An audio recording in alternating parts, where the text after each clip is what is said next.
Ja, echt jetzt. Grüezi wohl. Was? Die Boden gehabt? Ist sick. Du gottverdammter Hippie, Alter. Ja, ist Dann sick, sehe ich dich einfach einen halben Sommer nicht und dann laufst du wie ein Hippie. Das ist meine Crimp.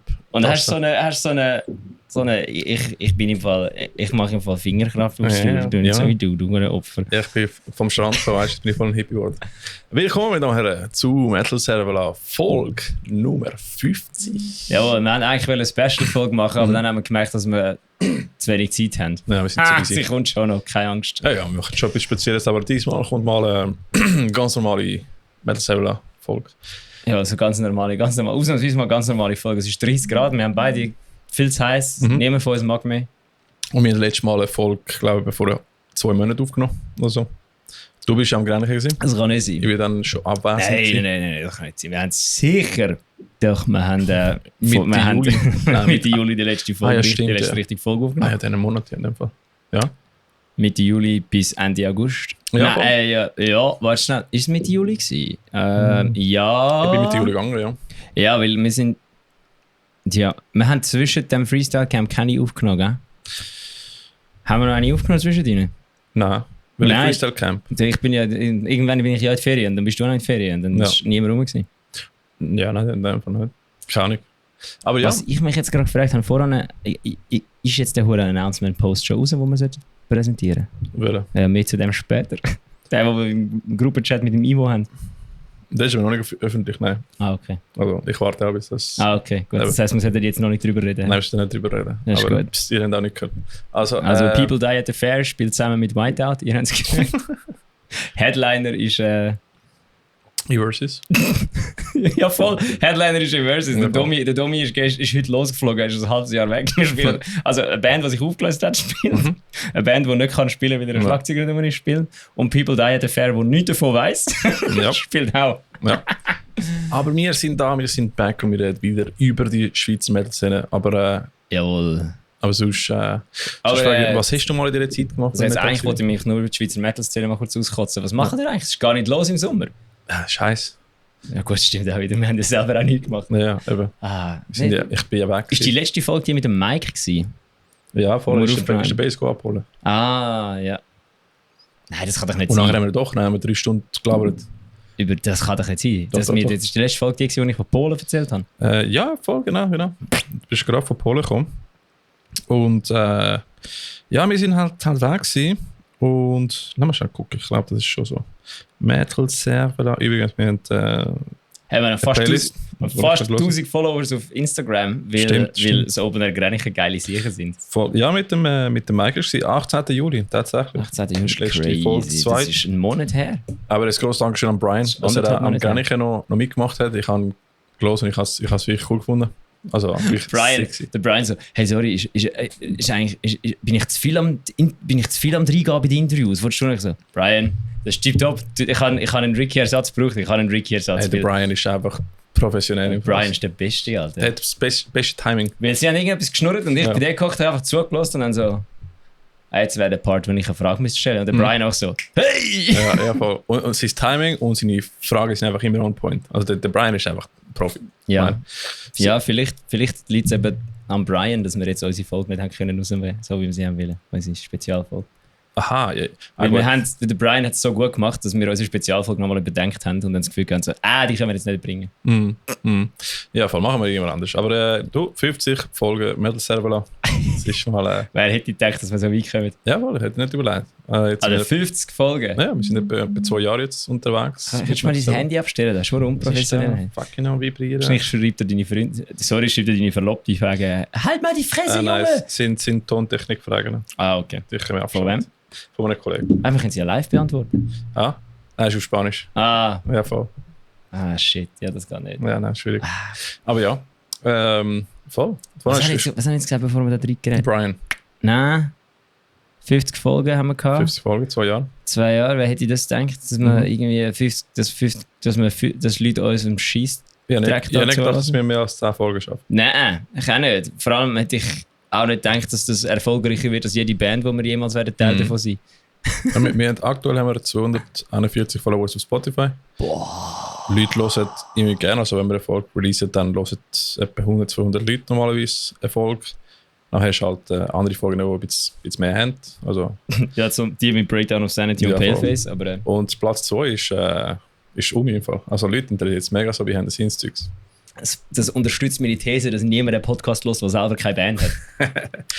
falls du dich jetzt gerade nicht angesprochen fühlst, weil du keine Band hast und einen Podcast hörst, schreib uns doch mal auf Instagram unter dem Beitrag von dem Bild fragen. Oder wenn es kein Bild hat, dann schreib auf dem letzten Bild einfach fragen, hey, ich höre den Podcast und ich habe keine Band.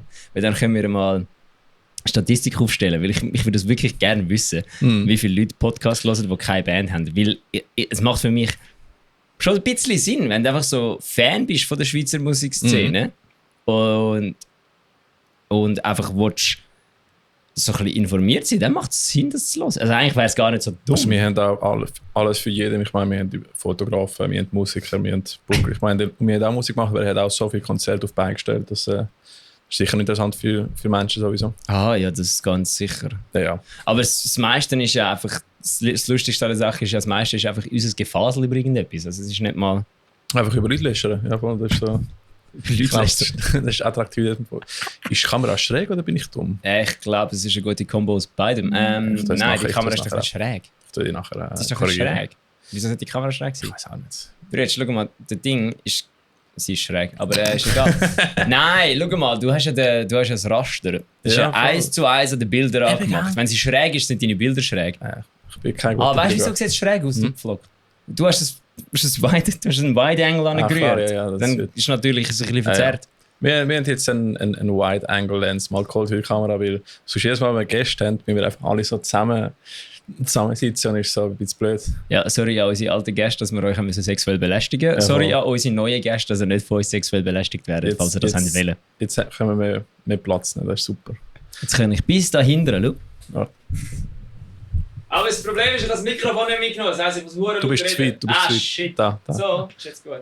Aber du kannst eigentlich da sitzen und Podcast, das ist super. Oh, geil. Ja, dann könnten wir eigentlich... Wieso sitzen wir so? Es ist verdammt warm, Alter. Wirklich cool. Weil die Kamera ist eigentlich nicht dafür gemacht, weil ich meine, ich habe eine Sony Z1 und die hat keine exchangeable Lens. Aber es hat so eine chinesische Brand, Ulanzi, wo einfach so eine gemacht hat, wo einfach drauf klebst. Es klingt mega weird, aber es funktioniert. Das ist absolut nicht weird. Du tust einfach... Ja, aber es ist einfach so eine drauf kleben. Das ist schon strange. Aber ja, was willst du sonst machen? Draufschrauben? Wahrscheinlich, ja. Schraubst so Gewinde ins Linse rein und dann machst du... Oh ja, funktioniert top. Wirklich geil. Beste Kamera ever. Du bist so ein Hippie, Alter. Ich habe aber die Hose... Ja, ihr seht im Ricky seine Hippie-Ninja-Hosen sind so Goa-Hosen. So Goa-Hippie-Hosen. Sind einfach der Shit zum Anziehen. Also ich laufe die nur mit dem. Und, ja, solange nicht in der Öffentlichkeit mit dem rumlaufst. Weil sonst muss ich mich öffentlich von dir distanzieren. Gut, ich kann schon mit den Hunden raus. So. Ja, aber solange du nicht an öffentliche Metal-Server-Anlass mit diesen Hosen kommst, sonst muss ich mich nämlich öffentlich von meinem Partner distanzieren. Vielleicht in Zukunft, wenn ich wieder Konzert spiele. Ja. Was, wenn du in Zukunft wieder Konzert spielst? Ja. Hast du etwas am Start, Ricky? Hast du etwas gemacht? Kommt etwas an. Hast du Songs geschrieben? Ganz wenig. Ja, das kommt, ich schaffe immer etwas. Das ist gut. Aber das ist gut, wenn du etwas hast, dann kann ich vielleicht mal darf ich dann dein neues Projekt interviewen? Ja, sicher kannst du das machen. Das ist gut. Tipptopp, machen wir das. Aber ja, nein, dann voll. Also ich bin in Spanien am Strand gekommen und ich bin nicht zurück. Das ist geil. Also für alle, die jetzt irgendwie das Gefühl haben, wir sind doch im Scheiß labern. Der Ricky, darf ich das erzählen? Der Ricky hat mir einfach 2 Wochen, nachdem er mir gesagt hat, dass Whiteout sich auflöst, hat er mir einfach so, hey, ich habe schon 2 Songs geschrieben. 2 Wochen später so. Ich habe nochmal 2 Songs geschrieben. Also das war vorher gewesen? Ist das vorher gewesen? Ja, weil ich habe... Also nein, die Songs hast... Also das war bevor er sich Whiteout aufgelöst hat. Genau. Aber du hast mir ja vorher schon gesagt, dass er euch auflösen. Genau. Und dann 2 Wochen später hast du mir schon irgendwie so... Also der Sieg ist fleissig, von dem ich freue mich auf das, was kommt. Es ist so in der Zeit, wo wir am Auflösen waren. Ich habe meinen Fuß geknickt und habe nicht einen Bruder und ich habe Zeit gehabt. Also habe ich Songs geschrieben. Ja, fairer Punkt. Es kommt etwas Neues, wird interessant. Und ja. Ja, ich muss jetzt auch schauen, was ich mache in der Zeit, wenn der Domi ein halbes Jahr in der Ferien ist. Weil jetzt versus... Ja gut, ich schreibe sicher ein paar Songs, aber Aber viel machen werden wir nicht. Wir können ja nicht viel machen, weil wir haben gesagt, wir machen jetzt Pause ohne den Domi. Ja. Wir spielen nicht live. Du findest immer eine Beschäftigung. Ich finde immer eine Beschäftigung. Ja, ich finde immer eine Beschäftigung. Morgen um 6 Uhr aufstehen, ist tipptopp. Ja, Das ist sehr Sonntag, schön. morgen um 6 Uhr aufstehen. Ist geil. Voll. Nein, aber ja, bei der Ferien gewesen. Ich bin an einem ja. gratis Opener Ich gewesen. war schon mal Local Open Air in Hey, Spanien. ist insane gewesen, weil es ist einfach in der Mitte von einem kleinen zwischen Stadt und Dorf am Strand in Nordspanien. Einfach gerade in der Mitte von der touristischen so Town Center, oder? Man hast jetzt so Grosspapis mit den Kindern am Kaffee trinken, am Essen, mit Familie und alles. Und nachher einfach in der Mitte von der Plaza einfach das Death Metal Festival am Laufen. Geil. Gratis. Geil. Und ich meine, es ist so Hälfte spanische Bands und nachher jetzt noch ein paar internationale Headliners gehabt. Ich meine, der Headliner, wo ich war, sind alle Ex-Members von Dying Fetus gewesen. Standesprojekt, Misery, irgendetwas, ich weiß nicht, wer der Name war. Aber es war sexy. Voll. Und ja, sonst mal Sonne geniessen. Gelernt DJ, gelernt mit dem DJ-Pult umzugehen. Warum? Erzähl mal erst später. Nein, das dürfen wir nicht erzählen. Jetzt haben wir schon zu viel Nicht später, gesagt. also nicht später, das anderes Mal. Jetzt haben wir schon zu viel gesagt. Wir sagen nichts. Der Ricky hat gelernt, mit dem DJ-Pult umzugehen. Ja, voll. Jetzt habe ich... Ist das dein neues Solo-Projekt? Wirst du Goa-DJ wegen der Hose? Nein, ich bin wieder Drum and Bass am Schreiben. ja. Nein, du, es gibt Geil. immer genug Zeugs zu machen. Ich habe das Gefühl, ich sollte eine Black Metal EP machen. Naja, das sagst du schon, was will ich. Also, müsstest du Aber machen. ich weiss aber nicht, ob ich Trap EP machen oder Black Metal EP. Ich würde glaube, eher- ich kombiniere es einfach. Ich würde eher für Rap EP. Bruder, ich kombiniere es einfach. Kannst du Rap Ja, ich weiß machen? schon, ich wäre auch eher für eine Rap-EP, aber das Ding ist, ich wäre glaube motivierter, um so links, so eine richtig unnötig linkselitäre Black Metal-EP zu schreiben, dass alle Black Metal-Fans verwirrt sind, weil plötzlich keine Nazis Black Metal machen, sondern so linke Punks. Aber ich finde, ja, ich schaue nicht so auf Black Metal, deswegen fände ich... Ja, schon, aber weißt du, Rap so Gaira-mäßige Black Metal, nicht Black Metal. Weißt du, so Post-Black Metal. Black and Death Metal. Also Black and Deathcore. Ja. Post-Black Metal. Okay. So wie Harakiri for the Sky. Ich habe fucking Flugzeugmodus gemacht, wieso vibriert mein Handy noch? Es geht da ab. Dieses Handy identifiziert sich als Sextoy. Hey, what the fuck. Also, genug mit dem. Aber es ist einfach gar nicht so wenig passiert im Recap. Ich bin ja sogar noch Emure schauen. Mhm, stimmt. Habe ich so noch, wie viel, ich muss mal schon schauen, vielleicht habe ich noch ein paar Local Bands gesehen. Ich habe glaube sogar 2-3 Local Bands gesehen dazwischen. Ich bin mit Save Last Breath mit filmen, wo sie mit Emure gespielt haben. Ja. Das war sehr lustig gewesen. Das ist etwa 2-3, das ist nach dem Grenichen gewesen. Mhm. Das habe ich mir gar nicht aufgeschrieben. Doch, das ist am 12. Ja, genau.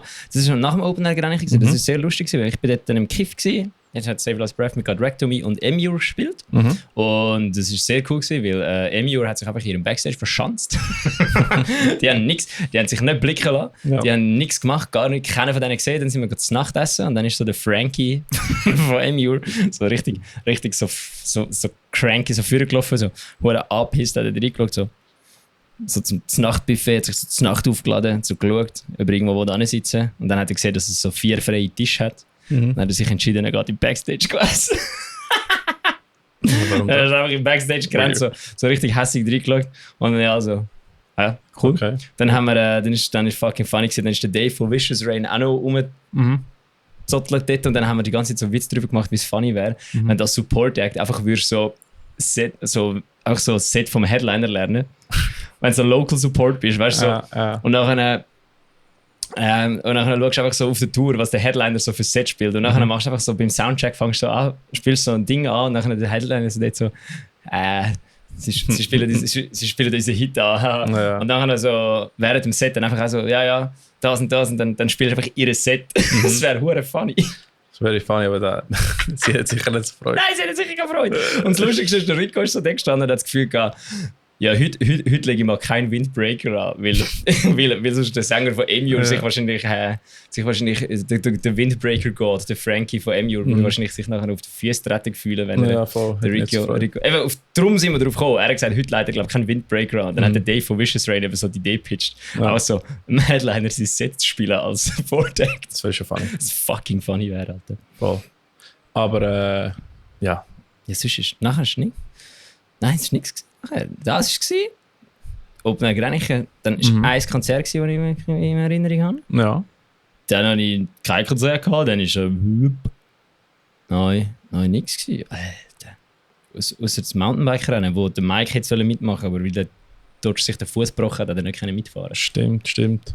Pfosten. Nein, ich bin... Gott, die Besserung, Mike. Nein, als ich zurück von der Ferien gekommen bin, bin ich nur ein Konzert gewesen. Ich bin Mary Jane schauen.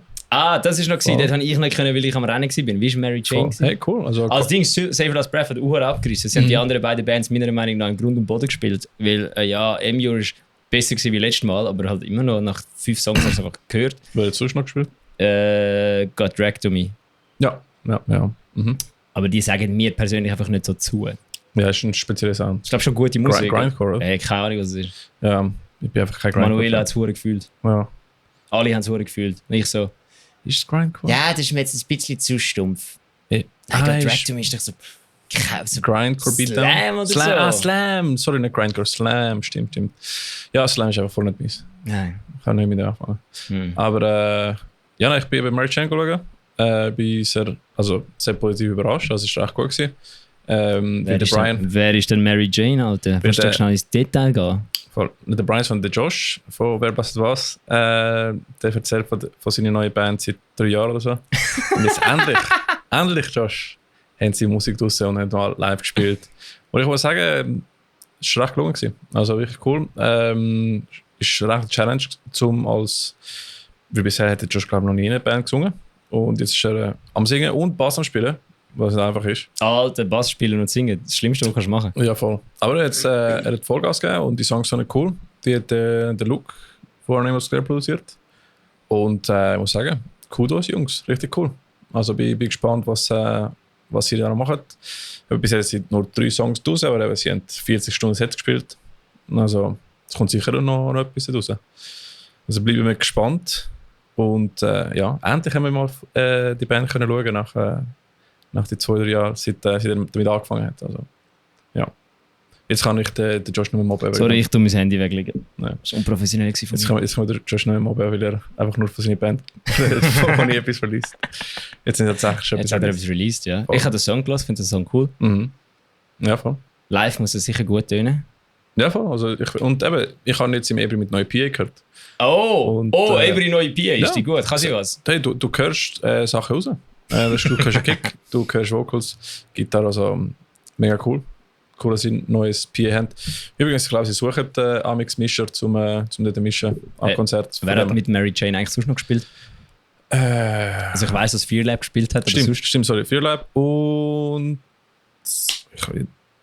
eine Band von Basel, glaube ich. Fearlab war eben auch lustig, weil ich habe gesehen, dass ich habe Yannick Paleface Instagram-Story gesehen, dass er im Werk ist. Und im Ebri, dann hat es mir mega angeschissen, dass ich in Lags war. Ja, voll. Und dann habe ich am Sascha von Fearlab geschrieben, ich sehe, ihr habt höhere Gäste bei euch. Und er schreibt so ein Smiley zurück, so ich hoffe, er hasst uns nicht nach unserem Auftritt. Und ich so, nein, der Yannick ist ganz ein Liebe. Voll. Vor allem habe ich einfach so gedacht, Sascha, du bist ein erwachsener Mann, der Yannick ist ein 25-jähriger Böbel. Jetzt beruhigst du dich mal. Das war mein Gedanke zu dem. Und dann hat er so geschrieben, ich glaube, er findet das nicht scheiße. So, das ist doch gut. Nein, Mild Crush, glaube ich, von Basel. Sind auch sehr gut gewesen. So Pop-Punk-Kick-mäßig. Nice. Eigentlich noch cool.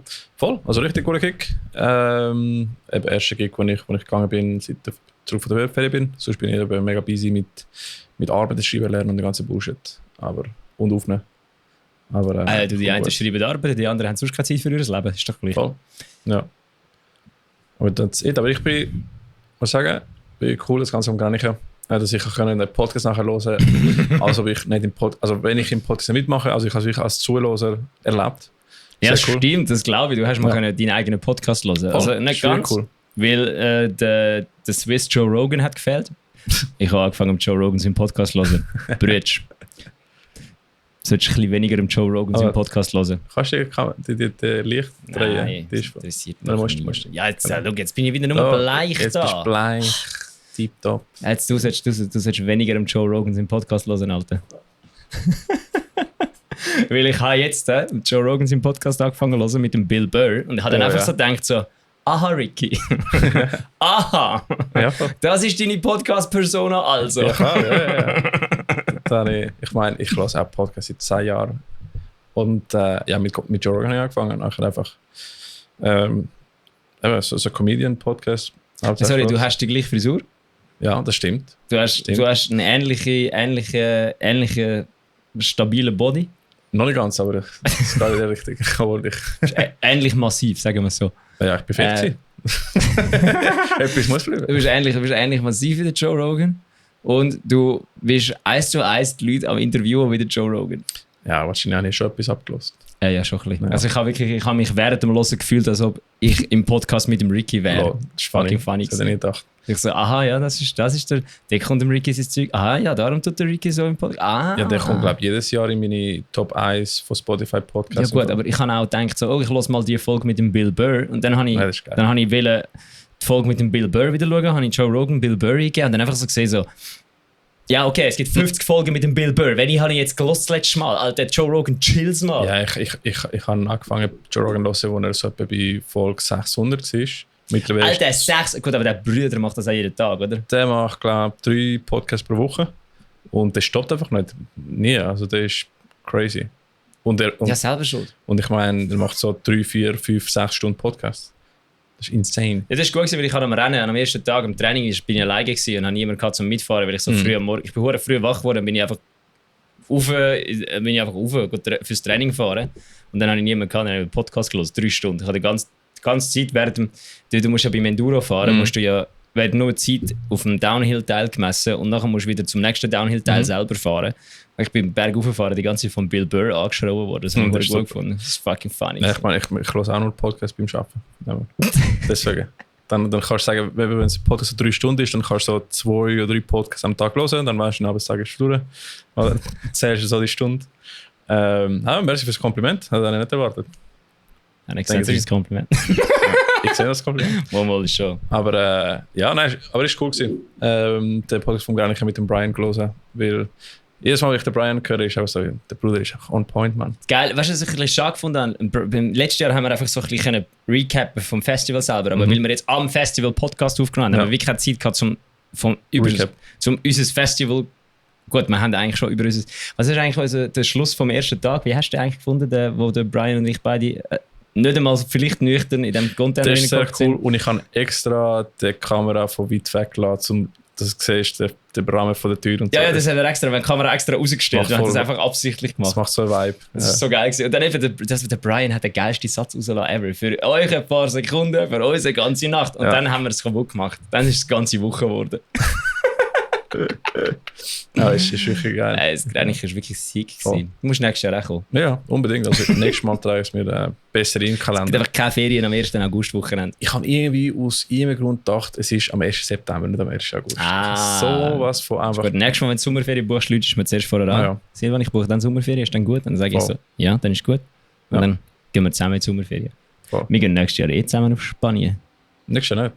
Das ist doch nächstes Jahr? Nein, übernächstes Jahr. Ist nicht 2025? Sonst müsstest du schon jetzt anfangen, alles... Ich nehme es chillig. Gringa, ich habe gemeint, es ist 2025. Nein, 26. Ah, okay, gehen wir 2026 auf Spanien. Ja. Also du kannst schon gerne mitkommen. Geh mit dem Auto. Ich fahre sicher nicht mit dem Auto auf Spanien. Dafür sind Podcast gemacht. Homeboy, ich bin... Da haben wir absolut einen Hinstalten. Wir zwei im Auto. Einfach 6 Stunden. Ja.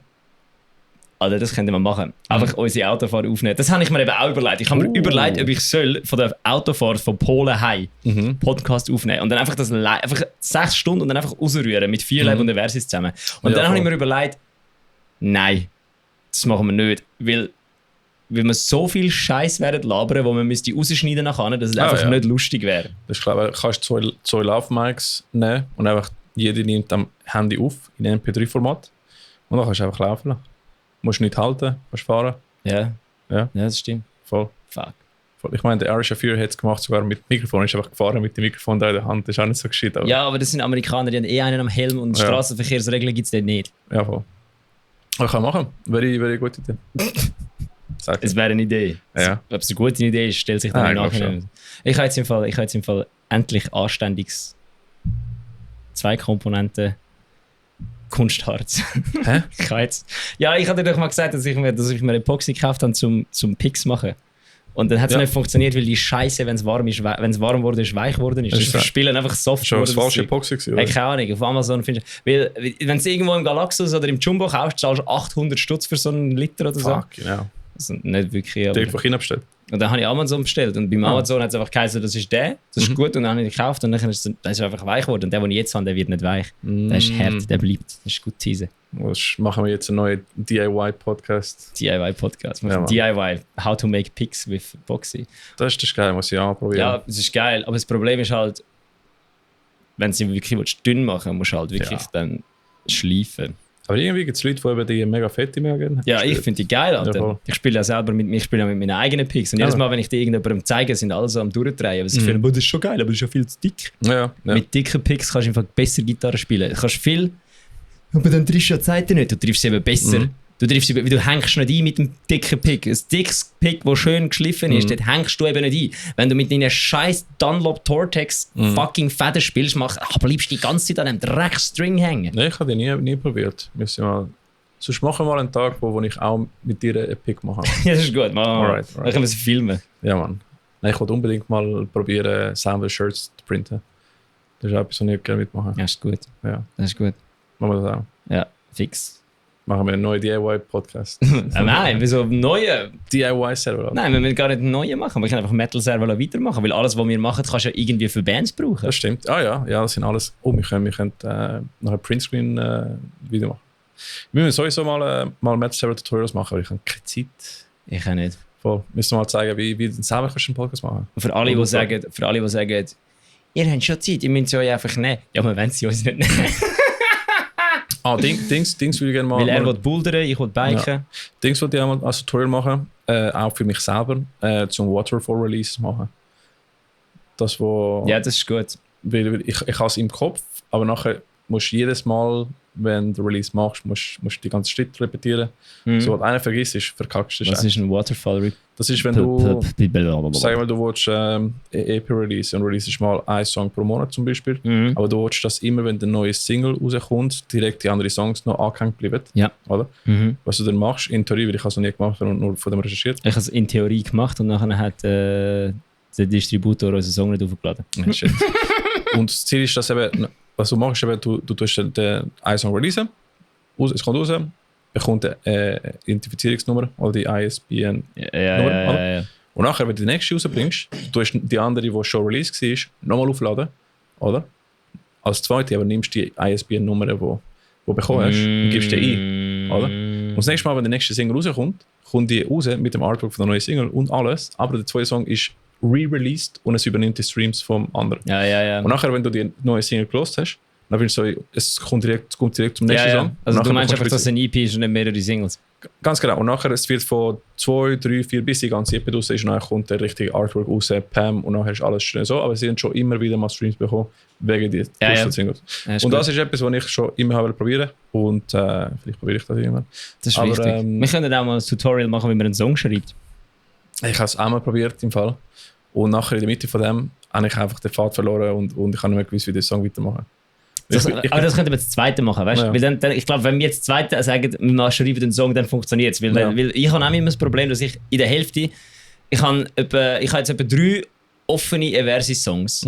Und weil der Domi weg ist der mir mit mir die Songs weitermacht, weg. Das heisst, I don't know when the songs are gonna finish, because it's a half a year. Ja, voll. Ich habe sogar ein YouTube-Video, es ist eine YouTube-Serie, die ich mal probiert habe.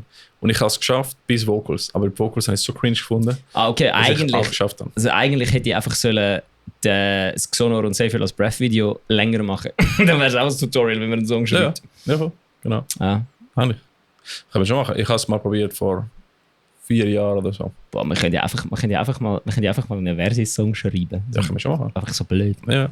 So, wir können einfach mal dass du einfach so unser Zeug hörst und dann sagst, okay, damit es so tönt, wie ihr, probieren wir das jetzt einfach mal. Und ich mache dann einfach mit dir mit. Ja. Das wäre eine gute Idee. Alright, machen wir das. Und dann könnt ich auch mal probieren, einen Drum and Bass. Das kannst du sicher machen, ja. Ich will mehr DJ-Scheiße. Ich habe ja Synthes daheim, ich brauche Synthes noch nie. Ich muss Synthes mal in unsere Lieder reinnehmen. Ja, voll. Ich habe heute Bad Girls Club von Falling in Reverse gehört, weil ich das ein Meme auf YouTube, auf Instagram. Nein, das ist ein alter, das ist ein alter.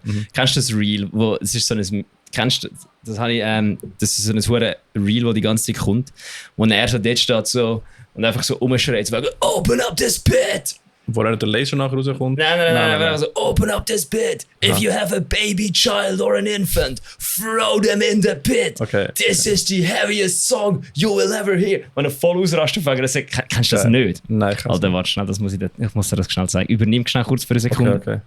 Also jetzt packt der Silvan sein Genau. Ding raus. Also das ist ein Reel, wo einfach ein Falling in Reverse hat. Ist mal von live gewesen, oder? Ja, es ist ein Live-Ding und er hat eben die Ansage gemacht. Es ist so hilarious, weil es ist einfach wirklich falsch. Wie kann ich in den Chats suchen? Hey, Falling in Reverse haben nie wirklich viel gelassen. Aber ich muss sagen, die Videos von Ronnie Radke jetzt sind nein, es ist eben wirklich der fucking Hammer, weil es ist einfach so, eben, er hure hässig und dann, klar, das ist einfach audiotechnisch laut. Das ist sicher legal, oder? Das dürfen wir das einfach so laufen lassen.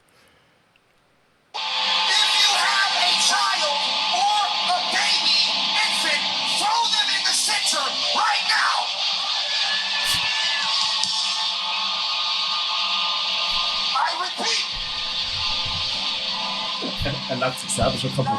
This is the heaviest song you will ever fucking hear. The heaviest song we have ever written. Ist das Falling in Reverse oder ist das Dead Prophets? Nein, jetzt hast du gehört, was passiert ist. Ja. Eben nachher ist der Song gekommen und der Song ist auch so I met a girl and I really thought she liked. Es ist so lustig drum. Oh. Den Song habe ich nicht eben gelost wegen dem Reel.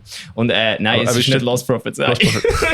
Ich bin die ganze, als ich das gehört habe, fuck, wie heisst die Band vom Typ? Fucking. Nein, der hätte sie nicht in den Pit gerührt, der hätte sie auf die Bühne gerührt, damit er sie einfach anlangen. Das Grüssel.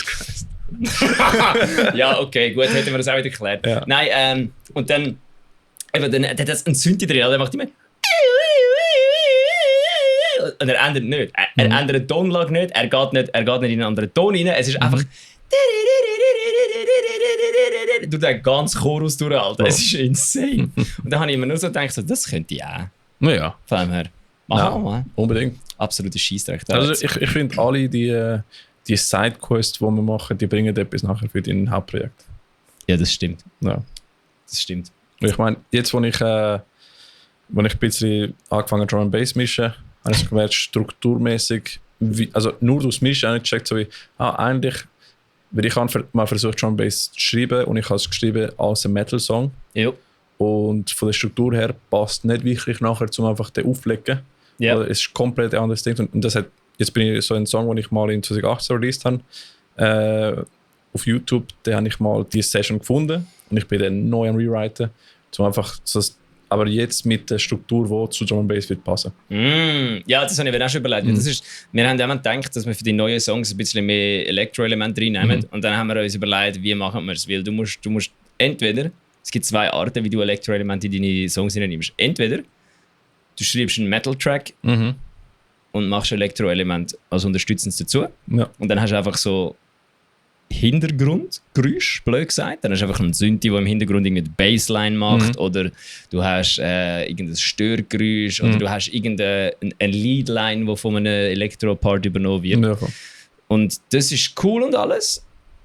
Oder, aber wenn du willst, dass es ein bisschen mehr klopft, als Elektro-Zeug, dann kannst du es entweder so machen wie Crosswave oder Electric Callboy. Ja, voll. Dann schreibst du nämlich den Elektro-Song und du steht nachher den Metal hinzufügen. Weil sonst funktioniert es nicht. Ich meine, wenn Electric Callboy los ist, die haben eine sehr simple Struktur, die einfach funktioniert. Also, Ja, aber du kannst eben, dort bin ich mir fast zu 100% sicher, ist zuerst ja. der Elektro-Part und Ja, dann voll ist genau. aus dem ein Metal-Track gemacht. Weil sonst könntest du es nicht so Nein. zentral und Du klöpfig baust haben. den Metal umherum, genau.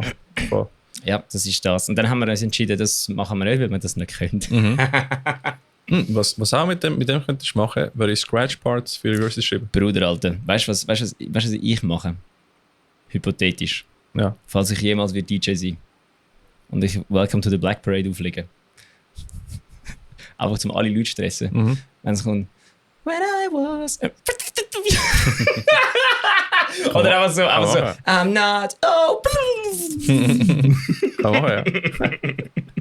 Aber ja, das würde ich glaube nicht machen, weil sonst schmeißen jetzt Bananen und so Ja, Zeugs. das stimmt auch. Aber ja, sonst haben wir nicht viel in der Local Scene gemacht in der Zeit, muss ich Nein, sagen. es ist auch nicht viel gelaufen in der Local Zeit. Gestern war Fluffy Machine Konzert, was anscheinend Huren abgerissen hat. Ja, ich habe die Fotos gesehen. Wer hat noch gespielt mit Fluffy Machine? Oh, Mamba Bites Stimmt. und Mamba Bites. Fluffy Machine. Alter, sorry, aber können wir mal schnell... du bist nicht dabei gewesen. Junge, aber Vodio. Die Huren Rabauken, Alter, am Grenicher. Die haben einfach wirklich... Ich habe die Folge mit Vodio mega gefühlt. Alter, aber das Ding ist, ich muss jetzt... Also ich muss sagen, ich habe alle Gefühle, Vodio habe ich es mega gefühlt. Ich muss jetzt wirklich einen Monat nach dem Grenicher sagen. Also die Breakdown of Sanity Show war absolut insane gewesen. Das war wirklich fucking crazy gewesen, das zu sehen. Vicious Rain ist auch... Die haben neue Tracks gespielt. Also die haben wirklich neue Tracks gespielt, die es glaube ich noch nicht geschrieben haben bei der letzten Song, bei der letzten Konzert, was sie gespielt haben. Ja. Die sind hässig gewesen, wie Saudi-Tracks. Ja, das war wirklich so richtig Hate gewesen, das Zeug. Und das hat gefickt, Alter. Das hat gefickt, wie der Brian schon gesagt hat. Kabuki Joe ist auch noch dabei gewesen. Ah ja, geil. Ja, das ist wirklich, das hat gefickt. Also auf das Album freue ich mich auch, wenn die Tracks noch drauf sind. Ja. Weil die jetzt rausgekommen sind, die sind sehr gut. Die sind ein bisschen melodisch, ein bisschen melancholisch. Und wenn dann noch ein paar so richtige harte Bretscher reinkommen, das ist geil. Da bin ich gespannt. Bin ich sehr gespannt. Aber ja. Ja. In dem Fall, das war Mental Server Voll, ja. 2024. Ja, wir sehen das nächstes Jahr. Ja, der Podcast hat chaotisch angefangen in Folge Nummer 1 und wir sind immer noch chaotisch in Folge Nummer 15. Hey, aber wir sind im Fall, glaube ich, nicht mehr so schlimm. Nein. Nein. Wir verlieren uns rechts im Faden, das ist auch gut, das gehört dazu. Aber das muss, das wäre so langweilig. Also wenn wir, sorry. Obwohl ich bin recht kritisch, weil Amix denke ich so, wie jetzt haben wir einfach über 9 Stunden lang gelabert. Ja, und nachher lasse ich mal zurück zum Quality-Check machen und ich so, das ist eigentlich noch ganz interessant. Ja, eben, das ist so. Ich meine, nur schon, lass mal die 3-stündigen Joe Rogan Podcasts halten. Ja. Die reden ja einfach die ganze Zeit über irgendetwas und gar nicht. Aber das ist das Schöne am Podcast. Du kannst einfach auch über Sachen reden, wo irgendwie... Ich meine, wenn das Lustige an der ganzen Sache ist, wenn wir zwei, das, was wir darüber reden, interessant verpacken, hören die Leute auch zu. Ja, voll.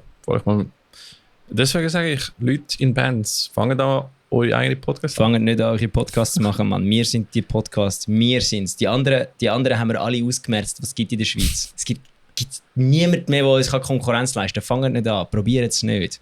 Wir kommen. Wir wissen, wo ihr wohnt. Wir haben alle eure Adressen. Dings würde ich schon fühlen, wenn es wieder mal der World Keeps Spinning will zurückkommt. Nein, ich finde es geil, wenn es Podcasts gibt. Das ist jetzt ein, ich hoffe, ihr habt das... Ich hoffe, du hast mitbekommen, dass das ein sarkastischer Take war von mir. Ja, Dings vermisse ich, die IMS Boys. Ja. Was ist inzwischen in Instagram passiert? Können wir Jungs erzählen, was ist Threads? Ja, ich weiß effektiv nicht mehr, was auf Instagram läuft. Wie schaffen wir TikTok-Fame? Let's go. Das ist jetzt müssen wir den Mike fragen. Ich fände es mega cool, zum Beispiel den Goon-Podcast mit Xonor. Da würde ich mega hören. Da würde ich jede Folge hören. Die Jungs von Xonor sind fucking funny. Das ist so, ja. Ja, voll. Ja, weißt du, was ich würde gerne hören? Was ich gerne hören? Der Expello-Effekt. Podcast. Der Expello-Effekt wäre der Shit. Weil wenn der Luki und der Niki wirst nebeneinander, also miteinander in ein Mikrofon, das wird Chaos des Todes sein. Das wird ein Hammer sein. Ja. Das sind zwei natürliche Podcasters. Das ist wirklich, die zwei wären wirklich der Hammer miteinander in einem Podcast. Es wäre völlig blöd, es wäre völlig stupid, es wäre absolut wahnsinnig, aber es wäre geil. Eben, Jungs, und geil, also falls jemand von euch mal findet, so, ja, würde schon gerne Podcast anfangen, weiß nicht wie, schreibt uns einfach. Wir tun gerne Fragen beantworten und Tipps geben und alles Mögliche. Ich meine, ich muss sagen, also das ist eine Bereicherung. Ich glaube, die letzten 2 Jahre, wo wir das machen, es hat meine Ansicht und mein Leben komplett verändert, muss ich schon sagen. Also es ist... Ja, es hat mein Leben komplett verändert. Ich muss alle 2 Wochen in das Mikrofon hinschnurren. Das habe ich vorher nie müssen. Aber es ist auch irgendwie...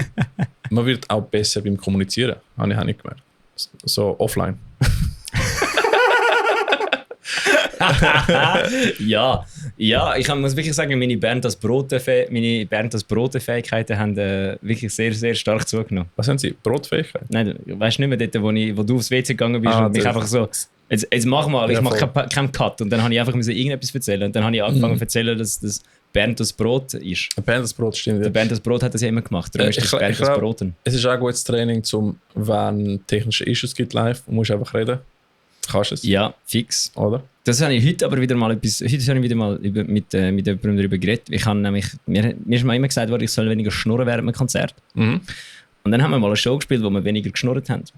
Und dann ist irgendjemand, der mir immer gesagt hat, ich soll weniger schnurren, hat so das Gefühl gehabt, irgendwie ist die Show mega langweilig gewesen. Und ich so, ja, weil wir keinen Scheiß gemacht haben mit dem Publikum, darum. Scheiß machen ist wichtig, ist gut. Das ist mega wichtig, das macht Spaß. Ja, nein, ich finde, Podcasts machen einfach Spaß. Es macht Spaß zum Hören. Ich höre weiterhin die ganze Podcast und Podcast machen. Ist lustig und funny und du kennst. Hey, du lernst mich auch viele kennenlernen, das ist auch sehr cool. Haben wir schon über den Podcast von Brian und Josh geredet mit dem Dutti? Hast du den gehört? Ich habe den gehört. Ich habe es sehr gut gefunden. Der war verdammt geil gewesen. Geht den hören. Geht, wer blastet was? Die letzte Folge, die sie rausgebracht haben, schauen mit dem Metal Dutti. Ich glaube, wir haben schon erwähnt im Fall. Ich habe keine Ahnung, ob wir es gemacht haben. Wir machen das jetzt nochmal. Gang hören, weil der ist super. Der schreibt Konzertbericht, ist also ziemlich in jedem Konzert. Noch viel mehr Konzerte wie wir. Er ist, glaube ich, der Einzige, der am Umi die Stange erreichen könnte.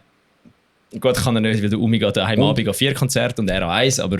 Der Dutti wäre zum Beispiel auch jemand, der den Podcast anfangen kann, das wäre mega spannend, weil er bewegt sich auch ein bisschen in Genres, die wir uns wenig bewegen. Das einzige Problem ist... So Power Thrash, Death Metal zum Beispiel, wo wir sind, ganz ehrlich, wir sind Metal selber, aber wir sind mega viel im Core und Nu Metal, Punk-Bereich und so. Ja. So Death Folk, Pagan, wo auch ich auch mega cool finde. Obwohl du eigentlich einfach so aussiehst. Ja, voll. Also ich bin ein grosser Pagan-Metal-Fan, aber einfach von früher. Aber es sind Themen, wo halt weniger aktiv folgst, oder? Ja, das Ding ist eben, glaube ich, habe es früher auch geil gefunden, aber dann bin ich einfach so irgendwie ein bisschen in Punk radikalisiert worden und ich finde jetzt einfach alles, was so ein bisschen... Ja, also ich meine, to be fair, ich game auch Legend of Zelda die ganze Zeit, aber also, ich finde so, in der Musik muss ich jetzt nicht über Drachen und Einhörner singen. In der Musik können wir jetzt einfach mal hässig sein und den Staat niederschreien. Gut, ich meine, ich habe auch meine Momente, wo ich wieder zurückgehe, Blind Guardian, Equilibrium, Corby Klein. Ja, logisch. Ist geil, aber es ist einfach nicht etwas, was ich habe ja die ganze Bullet from a Valentine gehört, weil ich habe nur schon auf dem Scream Aim Fire und der Poison Album, Alter, sind Tracks drauf. Gang mal auf Spotify und los, oder irgendwo und los Scream Aim Fire Deluxe Edition. Auf dem Album ist kein Song nicht ein Ficker. Alle von diesen scheiß Tracks sind einfach Hits. Die sind alle absolut insane gut. Das gibt es heutzutage fast nicht mehr. Aber zum Beispiel, wenn der Dutti den Podcast anfangen, ich würde jede Folge los. Der Dutti hat einfach ein Problem. Was? Er hat gar keine Zeit zum Podcast aufnehmen, er ist ja immer an Konzert. Er ist immer an Konzert, immer an Bericht schreiben. Und ja, Dings für mich ist ja auch ein bisschen, was, die bringen jetzt sehr wenige Folgen. Leider, aber ich verstehe. Aber vielleicht, weil der Josh hat jetzt sein Projekt. Vielleicht ist der EP mal fertig, vielleicht hat er jetzt wirklich Zeit. Vielleicht. Who knows? Voll. Aber nein, mach jetzt mal, probier jetzt mal aus. Auch wenn ihr uns nur, wir haben mal mit Whiteout mal in der Pandemie Podcast gemacht. Es ist recht cringe, aber das war funny gewesen und es war einfach eine gute erste Erfahrung gewesen. Aber mach mal die Erfahrung, es ist einfach lustig. Ich meine, du brauchst aber jemanden, der schnurren kann. Ja. Wenn einer ist, der nicht gerne redet, macht es keinen Sinn, einen Podcast zu machen. Das stimmt, genau. Voll. Ja. Oh ja, der Kate Effect Expello Podcast wäre schon das Shit. Bruder, das wäre nicht gut. Also, und vor allem, falls jetzt Kate Effect, die Offer für einen 12-Stunden-Podcast steht im Fall immer noch, für einen Livestream-Day. Müssen wir nur Zeit haben. Ich habe am Mittwoch frei. Ich nicht. Machst du da krank, ist schon okay. Aber Dings, also, Xonar Podcast finde ich geil, Expello Kate Effect Podcast finde ich geil. IMS sind natürliche Podcasters und die haben schon 10 Folgen raus oder so. Ja. Ich meine, das wäre cool. Und sonst es gibt einfach eine Menge Leute, die einfach cool wären. Aber IMS, irgendwie, ich habe mit iDelusion nichts geschrieben. Das war einfach der Erik hinten dran und nicht der Roman. Und ich so, what happened to the marketing? Ja, Marketing, Bruder. Aber sie machen gut. What happened to, wo ist, ich habe dann so geschrieben, so jedes Mal, wenn ich einen Post mache, pray ich so zu EMS, so, so dass alles gut geht. Make it viral. Nein, nicht make it viral, mehr so, schau, dass der Post nicht einfach verreckt, nicht einfach irgendetwas, dass der Upload funktioniert, dass ich das richtige Format gewählt habe. Ja, das mit dem Format ist immer ein Bullshit. Ja, hör mir auf, Alter. Voll. Aber ja, gehen wir mal zu den News, würde ich sagen, oder? Was denkst du? Ja, gehen wir zu den News. Einfach kurz und knackig. Soll ich schnell den News? Wahrscheinlich, welches ist die News? Ja, ich glaube, der zweite. Das ist die. Oh. Metal Servola, Breaking News.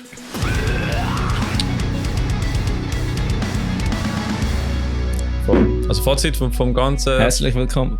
Fangen mal ja eine Podcast an. Ich wollte hören. Herzlich willkommen zu den News. Yes. Es ist nichts passiert.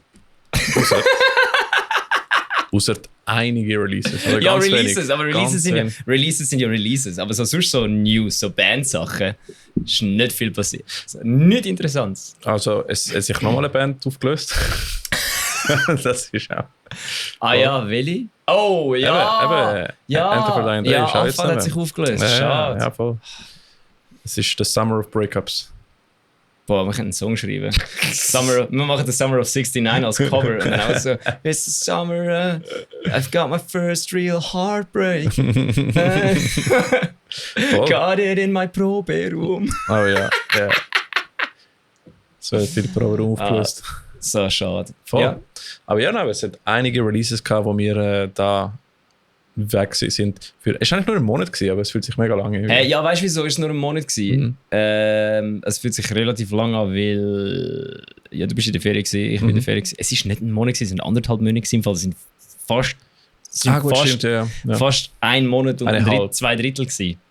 2 Drittel? Ja, also, Nein, wir wir haben haben uns- 18. released. ja, 18. Genau, wir haben das am 18. Release. Und jetzt ist aber, morgen ist September, Alter. Ja, also 1 Monat und halb etwa. Ja, hätte ich gesagt. Ja, Oder? ja, aber eben, wir haben ja 1,5 Monate. Brütsch, das sind 6 Wochen. Ja, voll. Haben wir das jetzt 6 Wochen nicht gesehen? Das stimmt nicht, wir haben das am Donnerstag gesehen. voll. Für Secret Project. Wir haben keine Sachen gemacht am Donnerstag. In der Fall. Keine Sache, wo man nachher einfach in der Story postet. Von Ja, hast du sie in deiner Story gepostet? Ich nicht. Also, Nein, wahrscheinlich hat es gar niemand mitbekommen. Ich habe vergessen, im Dings noch uns zu sagen.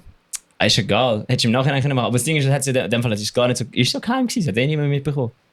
Wir machen es nicht geheim, es ist einfach ein neues Projekt, wo wir noch keine Musik haben.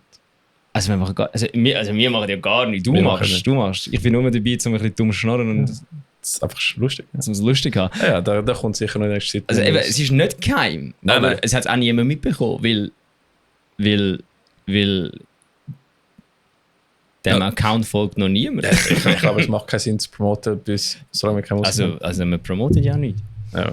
Also ich promote eh gar nicht. Voll. Ich weiß gar nicht, was So, wenn ihr du alle dich redet. fragst, was für eine weirde Sachen wir da schnurren, geht mal taoist.com. Nein! Nein! Folgen. Darfst du nicht! Hi! Hey. Hi! Jetzt hast du schon etwas rausgebracht. Lappert. Ja, Instagram, taoist.hc. Das Gute ist, es weiss eh trotzdem niemand, was Ja, passiert. fuck it. Es passiert nichts, bis es passiert. Aber ja, dazu kommt mehr in Zukunft. Ich habe jetzt herausgefunden, was der Tim macht. Ich habe das Gefühl, er schreibt ein Album oder sonst irgendetwas. Weil? Ja, er hat doch irgendwie so Sachen gepostet, so 11 von 10 dann oder so. Und ich habe gemeint, aber er hat mit einer anderen Band gespielt. Hatepop, er hat mit Hatepop gespielt, Ja, genau. ja, Er hat ja. ausgeholfen. An den Drums. Voll.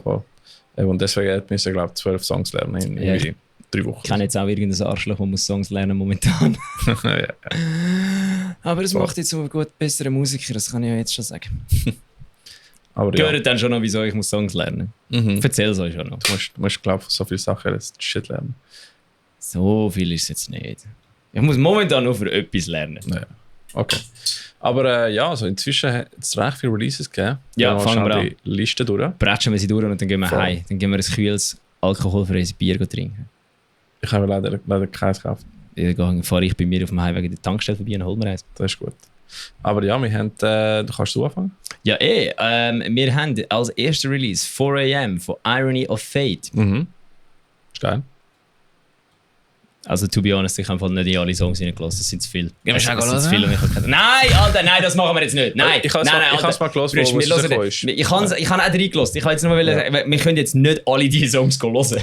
Ich habe im Fall meisten von denen gehört. Ja, du hast aber auch Zeit gehabt, um sie in eine Playlist rein zu tun, dann hast du sie gerade hören. Genau. Du kannst immer... Ich habe viele gelost, aber ich habe nicht alle Du gelost. kannst immer Metal Server rausgehen für die Region-Playlist in Spotify folgen und dann siehst du, was alles neu rausgekommen ist. Genau, das ist so. Ja. Dann, als nächstes, den habe ich gelost. Voll. Da haben wir aber auch schon drüber geredet. Expello hat Ghosts released. Da haben wir schon drüber geredet. Voll. Mit Expellos selber habe ich drüber geredet. Tatsächlich, ja. Aha. Es tut mir leid, dann ist der draussen gewesen in dem Fall. Der ist schon draußen gewesen.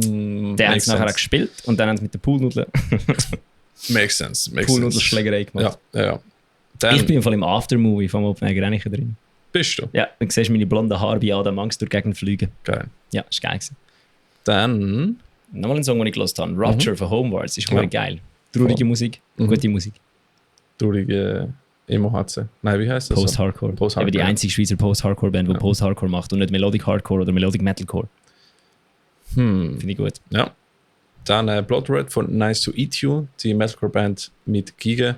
Sehr cool. Heavy Song. Dann, wir haben schon vorher darüber geredet. Ghost von Mary Jane. Also Ghost, nicht Ghost. Sie haben eben die EP released, das war glaube ich die Single davon gewesen. Also sie haben 3 Songs released in der EP. Ist das eine EP oder ist das eine Single? Wo macht man den Cut? Also das ist jetzt eine ernsthafte Frage, die ich mich wirklich nämlich immer frage. Sind 3 Songs eine EP oder ist es eine Single? Eigentlich ist eine Single ja ein einzelner Song. Ich würde sagen EP ab 5 Songs, Ja. Album ab 8 Songs. Ja, aber was ist das zwischen EP? Ja, aber Extended. mehr als 5 Songs können die auch schon ein Album sein, je nachdem. Es gibt auch 4 Harakiri for the Songs. Sky hat auch nur 5 Songs auf den Alben. Es gibt auch 4 Song EP, es gibt auch EPs mit 2 Songs und einfach ein Intro und Outro. Du hast so viel Mini-EP, könnte man sagen. Oder? Ja, das hätte ich auch gesagt. Weil 3 Songs ist nicht so groß, als du eine CD kaufen mit Nein, denen. aber die meisten Singles, wo doch so Single-Releases, Ja. haben doch immer 3 Songs. Früher Früher hat es sich immer so, ein Single hat doch immer noch 2 Songs zusätzlich drauf gehabt. Radio-Edits und so Shit. Nein, Single und dann noch 2 andere Songs. B-Sides, nein. Nein, einfach so Sind wirklich so auch Teil- Songs halt. Okay, ja, eben für Singles denke ich immer an einzelne Songs. Also deswegen vielleicht. Ja. Aber ja, Keine Ahnung, ist auch nicht ist ein wichtig. 3-Song-EP. Das ist nicht wichtig, schön haben wir 2 Minuten darüber geredet. Voll. Genau. Und Ghost ist, glaube ich, die Single da. Ja, die ist gut, Und die ist- gut. Ghost ist die mir am meisten gefällt von den 3 Songs. Und ja, der Schluss ist Haben sie geil. 3 Songs gespielt oder haben sie mehr Songs gespielt? Sie haben 40 Minuten gespielt, die Jungs. Ah, voll. ist mehr Material, um es released haben. in dem Ja, Fall. voll. Okay. Ja, also das ist stark, Jungs. Dann kannst du übernehmen. Yep, dann haben wir von Conniver ihren neuen Song Virus. Und du weißt nicht von Conniver. Habe ich gecheckt. ja, oder? out mich doch jetzt gerade noch im Podcast. Also, Conniver Und du hast mir schon mal erklärt. ist, aber ich bin nicht sicher, Ja, aber sie sind eine Supergroup von der Schweiz. Weil deine, also ich habe jetzt nicht gelacht, weil ich es peinlich finde, sondern mehr, weil der Ricky super gut also Local Supergroup, könntest du sagen. Weil da rein ist der Sänger von Lotrify, Mhm. der Gitarrist von Wirwum und ich glaube, der Gitarrist von Dynamite Abortion, bin nicht ganz sicher. Was ein stabiler Bandname, Ja. Alter. Dynamite Abortion. Voll. Ja, aber Conniver Mann. sind einfach stabile Death Metal Band im Fall. Geil. Und sie machen mega hochwertige Musik. Und das ist mal die Single Virus und später kommt auch noch eine andere Single, die inzwischen auch gekommen ist. Aber ich finde die heavy as fuck. Das ist geil. Der nächste, Ist Prison. Prison von 4 Leben. Yes, Das ist ein Brudis. richtig geiler Song, den kann ich mittlerweile auswendig, weil ich ihn etwa 18 Mal gesehen habe, live. Voll, mir ist auch nicht, wo ich Mary Jane schaue, ist auch so, ja, shit, Fear Lab habe ich schon mehrmals gesehen. Aber ist die Buller aber gut. Ja, Die haben sich auch verdammt gemacht. mega. Dann, Suchen einen Bassist. stimmt, so, ist das öffentlich jetzt? Ich weiß nicht. Jetzt muss ich jetzt hinten, oder? Keine Ahnung. Nein, ich glaube noch nicht. Müssen wir mal darüber reden. Alright, in dem Fall, ihr habt nicht gehört. Dann ist noch Imprisoned von Life for Redemption rausgekommen. Life for Redemption sind auch eine richtig stabile Metalcore-Band. Muss sagen. Könnt ihr mal reinhören, ist heavy. That's Just That von Her Name Was Claire. Auch eine richtig stabile Metalcore-Band.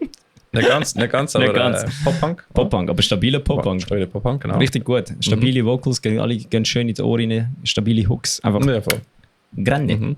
Ja, wenn du Paramore gerne hast, dann kann ich was gehört hören. Oder willst du nicht sagen?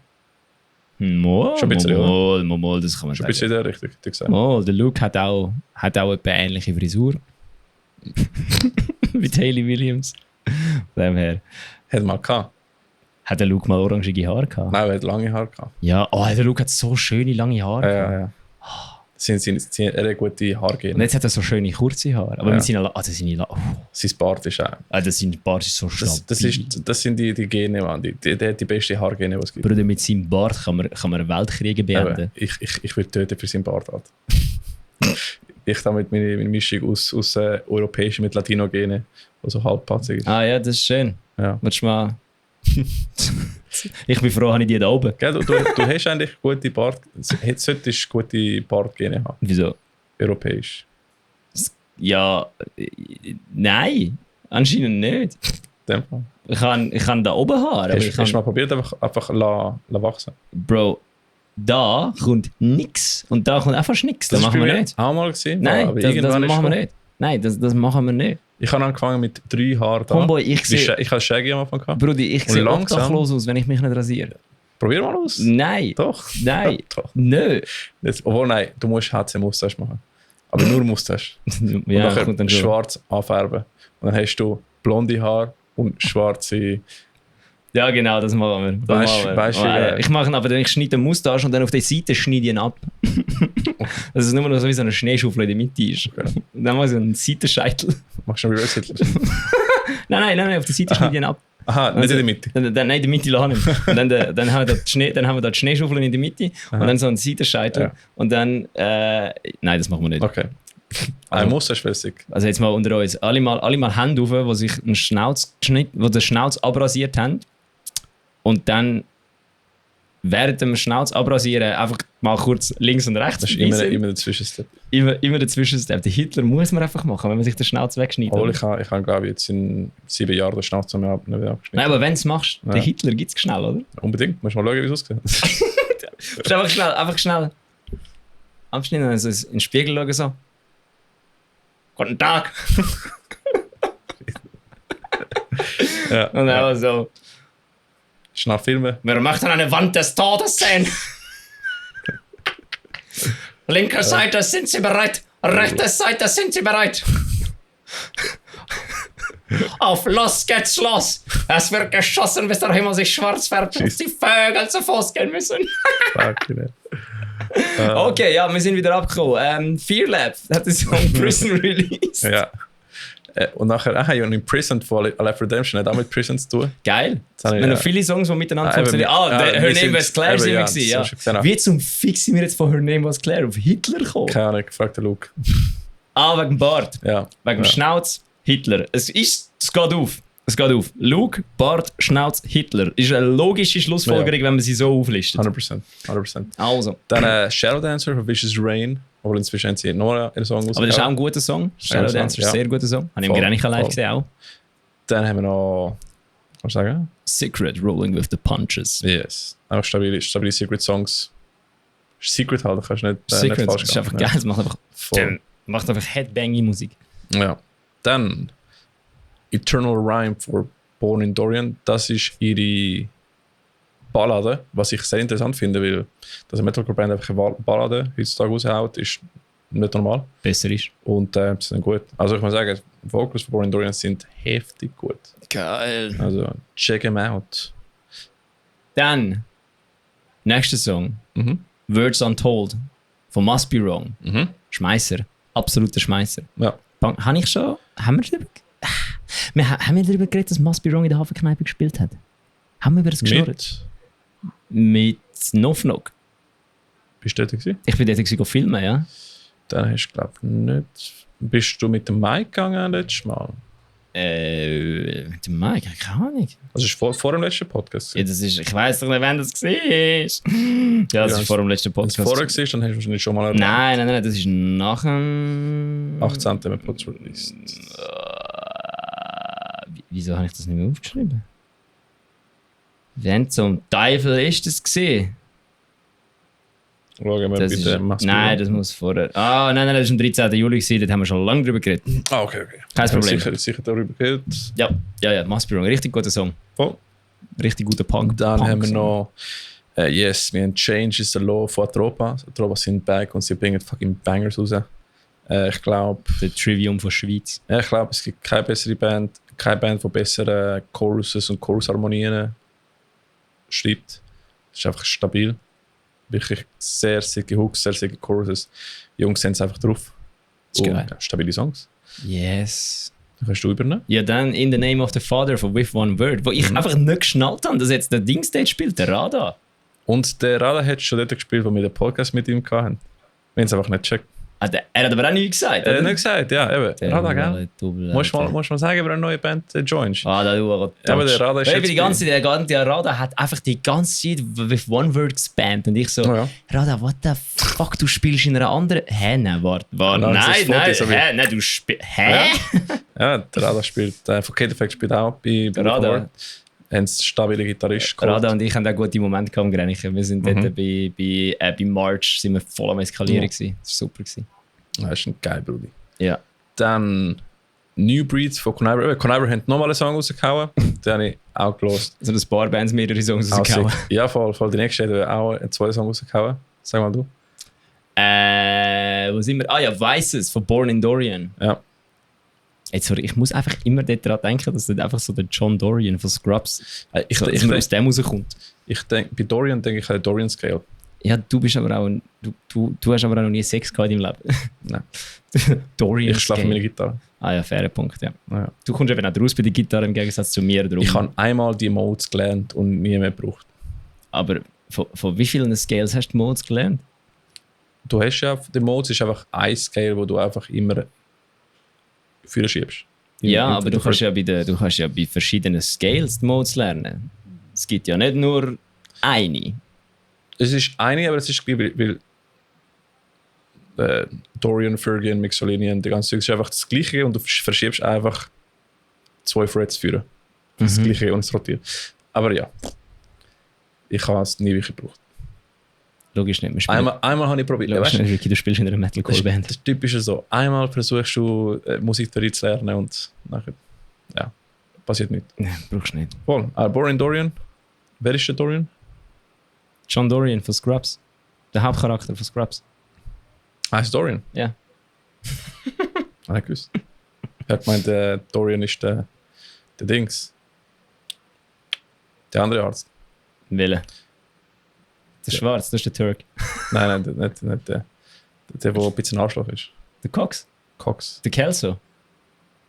Bin nicht mehr sicher. Ich habe nie Der wirklich- Alt oder der Mittelalt? Ich muss Scrubs wieder mal schauen. Ich habe es so lange nicht mehr Der fit ist oder der nicht? Der Alt? Ich bin nicht mehr sicher. Ja, ich habe ein Bild im Kopf, weil ich habe Scrubs wirklich nur so beim Durchlaufen mal ein bisschen geschaut. Ja, und du so. solltest Scrubs mal richtig schauen. Das ist die beste Fernsehsendung ever. Wo kann man Scrubs schauen? Disney Ist auf Plus. Netflix. Disney Plus. Disney Plus. Alright. Machen wir uns zusammen einen Disney Plus Account. Das hast du jetzt nicht gehört, Disney Plus. Ich hätte sogar einen Disney Plus. Du hast einen Disney Plus Ja. Account. Ich gebe es dir sonst. Disney, du hast nicht gehört. Ja. Voll.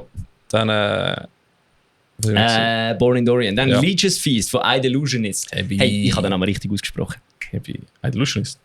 Ja, I Delusionist. Wieso habe ich immer irgendwie I Delusion? Ich habe es nie richtig geschafft. Ich bin immer gestolpert beim den Namen aussprechen. Das habe ich mir nie gecheckt im Fall. Doch, doch. Alright. Oh ja. Es ist Leech's Feast. Irgendwie so. Es ist mega weird geschrieben. Aber ich habe nie. Leech's Feast, oder? Es ist Leech's Feast, aber mit einem Apostroph am Nein, Schluss. sicher nicht. Außer ich bin blind. Aber ich habe Das ist doch gemeint, sie haben es so geschrieben. Und ich so wie würdest du sonst den Apostroph S machen bei Leeches? Ja, Würdest du Leeches machen?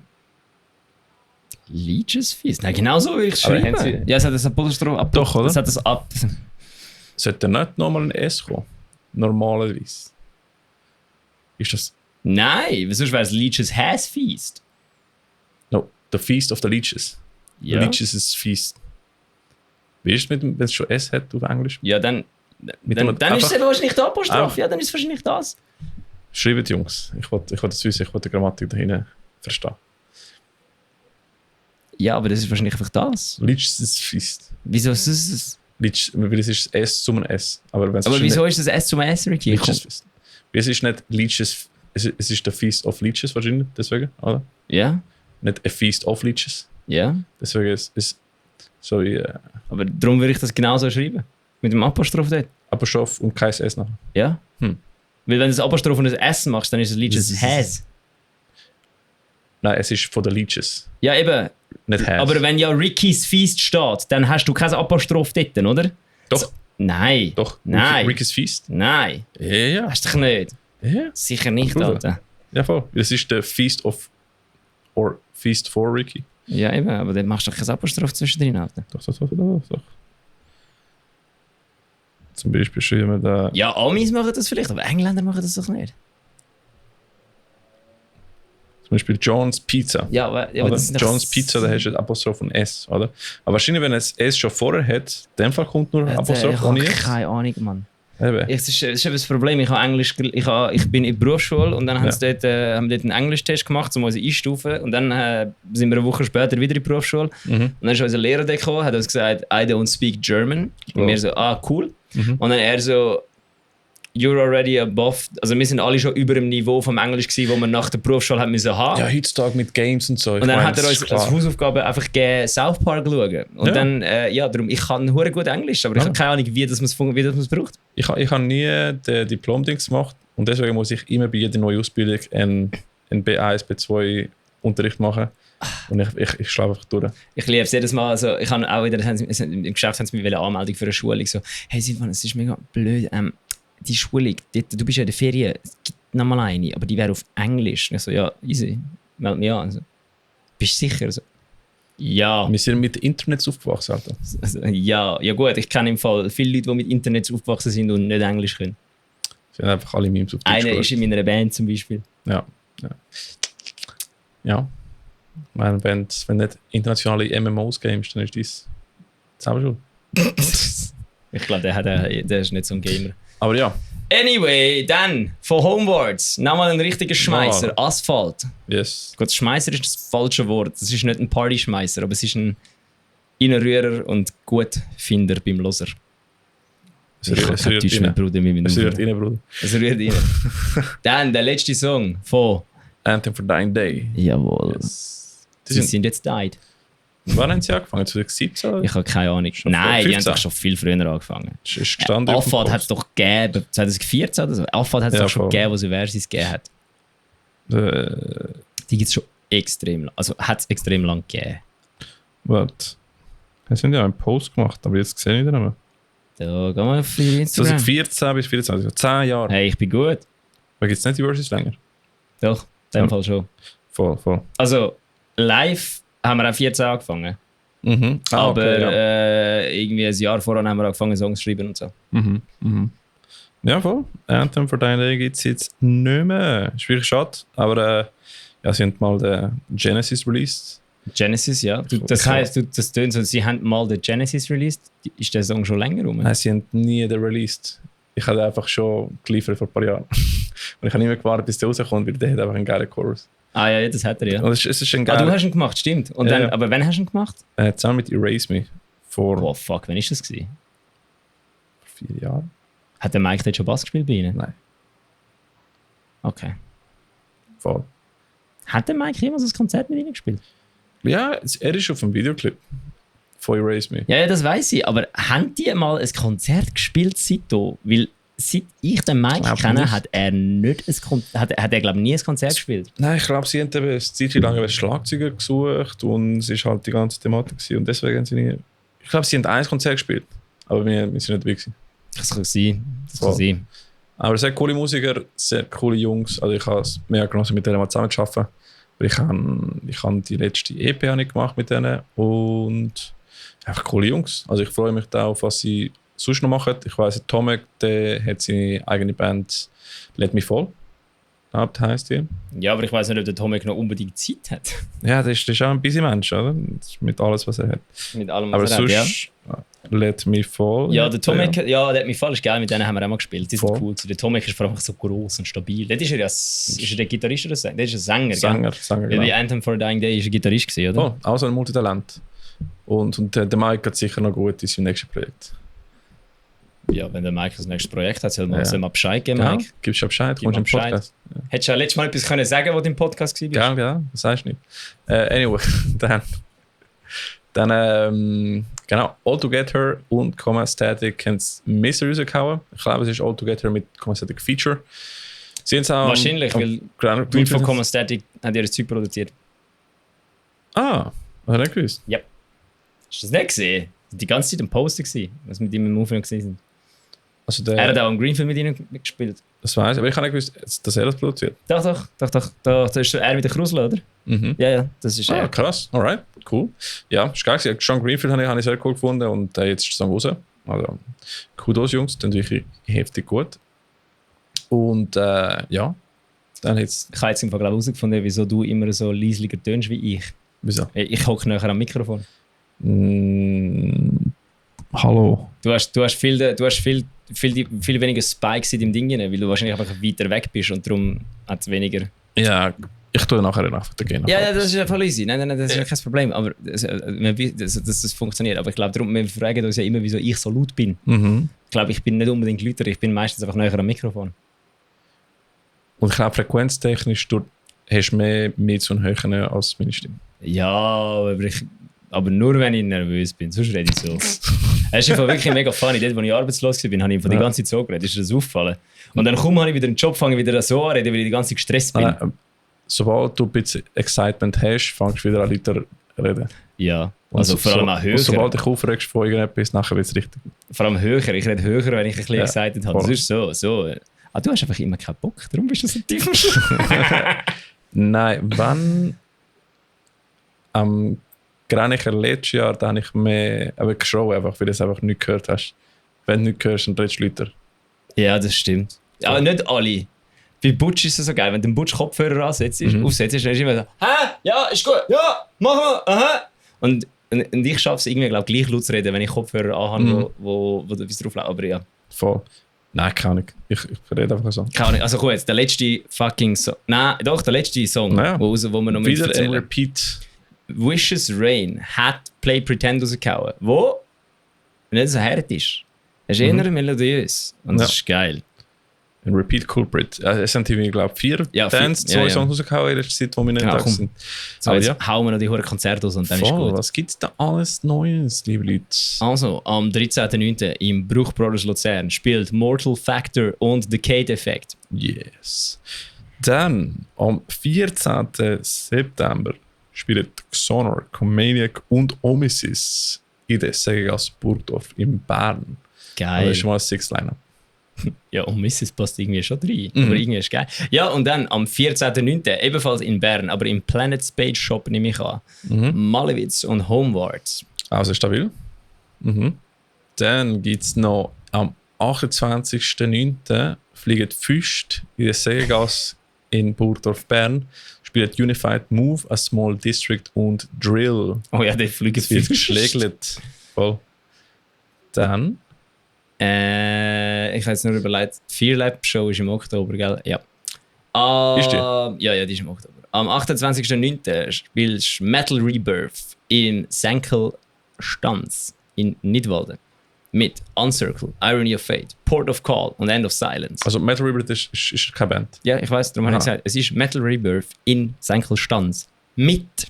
Ich habe gemeint, sie spielen mit. Nein, no. Aber du hast gesagt, Fear Lab spielt wo? Was? Wie? Nein, im Oktober. Jetzt beruhigst du mal, das ist nicht im September. Sorry, ich habe gemeint, du hast September gesagt. Nein, ich habe gesagt Oktober. Jawohl, dann, am 28.09. im Gaswerk Winterthur spielen. Bei diesem Konzert sind wir immer noch Medienpartner. Wir sollten wissen, dass das ist. Das von Fear Lab. Einfach Stimmt, so, dass wir das gesagt haben. Wir noch ein Video machen. Eben, spielen am 28.09. im Gaswerk Winti Chaos Bay, Moment of Madness und Saferless Breath.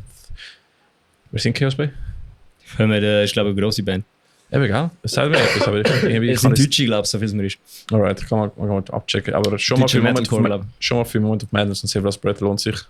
Ja, fix. Vor allem, die spielen fast nie in Vinti. Eben, gell? Eigentlich nie. Ich glaube, letztes Mal, wo die in Vinti gespielt haben, war ja der Musikfestwoche am Band-Contest-Final gewesen. Lass mal überlegen. 28.09. muss ich, glaube nur eine Arbeit abgeben, aber nachher könnte ich sicher nachher gehen. Ja, ich würde dort hingehen. Ich kenne nämlich einen, der dort ist. Und wenn du dort hingehst, kommt der sicher auch mit dem Auto. Ah ja, super. Ja, dann. 28 habe ich Abgabe von der Arbeit und dann kann ich schön feiern. Abgabe von der Arbeit, lass einen Mexikaner machen. Nein. Oh, sorry. Dafür bin ich selber Latino. Oi, 28.09. Ah ja, das ist stabil. Das ist super. Ich kann mich irgendwo... Aber du musst im Fall noch am 6. September ins Kiff kommen, Bokassa schauen. Das ist nächstes Freitag. Bokassa mit? Ist egal, Bokassa fickt. Ja. Das war jetzt nicht eine Promo für eine Schweizer Band, mehr einfach... Ja, kann man schon machen. Ich kann irgendwo mal einen Musiker-Tinder mal screenshotten, aber ich kann... Nein, den finden wir fürs nächste Mal. Wenn du eine Band suchst oder eine Band bist, die jemand sucht, dann schreib uns mal, dann können wir es da kurz erwähnen und dann bekommst du ein neues Mitglied. Jawohl. Und wenn du das Konzert spielst, organisierst, whatever, und willst promoten, schreib es einfach. Wir tun uns das sharen, gerne. Gerne machen wir das für euch. Hast du einen neuen Release? Schreib uns doch mal. Dann fragen du wolltest du sagen, dass wir dumme Idioten sind? Schreib uns mal. Voll. Der Ricky regelt es auf der Straße. Regeln wir es. Das kannst du nicht. Voll. Nein, also ich finde uns auf YouTube, Instagram, Spotify. Wir haben sogar das Patreon. Ja, das findest also, nebst die Spotify-Playlist, die wir haben, wir das selber aus der Region. Check es mal ab. Haben wir das Patreon, falls du findest, so, hey, du findest cool, was wir machen und du willst ein bisschen supporten mit einem Bierli oder so, dann, wo wir kein Bier trinken. Dann join mal den Patreon. Patreon, metal.servola, ich glaube, oder metal.servola zusammen, bin nicht sicher. Einer von beiden, du findest schon raus. Und wir bedanken uns bei unseren Patreons. Die Liste wird langsam lang. Bruder, es ist dunkel und es ist noch nicht 9 Uhr, what the fuck? Voll. Ah ja gut, es ist September morgen, ja, easy. Also die Liste wird wirklich... Morgen können wir wieder den Joke bringen. Morgen alle wieder im Instagram. Was? Alle wieder im Instagram. Könnt ihr euch den Wecker stellen, dass wir den Billy Joe wecken Ende Monat? Aha, ich habe meine Zeit gewechselt nochmal. Nein, das ist im November erst. Ja, okay. Aber when September ends, oder nicht? Ja. Boah, Alter, das ist so geil am Greenfield. Fuck me, Green Was? Day. Hast du Green Day auch noch geschaut am Greenfield? Ja. Ja, Alter, Mann. Haben wir nicht davon geredet? Wir haben den Greenfield-Folge gemacht. Ja, aber Alter, das ist so gut. Green Day ist so gut gewesen. Ja. Green Day ist so gut gewesen. Aber ein riesen Dankeschön an die Patrons. Wir haben mittlerweile recht viel. Jawohl. 1, 2, 3, 4, 5, 6. Ist egal, wie viel wir zählen jetzt aber Hey, runter. Wir haben da Es das ist- Team von Portal Shift, Dave von Save Us Breath, LV, wo wir glauben, ist der Es ist Luki. ich habe ihn gefragt. Es ist der Lukas von Kate Das ist Effect. der Luki von Kate Effect bestätigt. Jetzt kann ich da Bestätigt, den confirmed, Fragezeichen wegnehmen. confirmed. Jetzt kann ich das Fragezeichen wegnehmen. Das habe ich seit 7 Monaten oder so rein. Dann der Nicola von People Died Fair. Der Leni von Open Organica. Der Mike von Honeymoon's Flair. Nolan Mike von Wrath of Alga. Und der Erik von Illusionist. Merci Jungs für euren Support. Und ja, ihr hört ein bisschen von der Musik von den Patrons am Schluss von der Folge.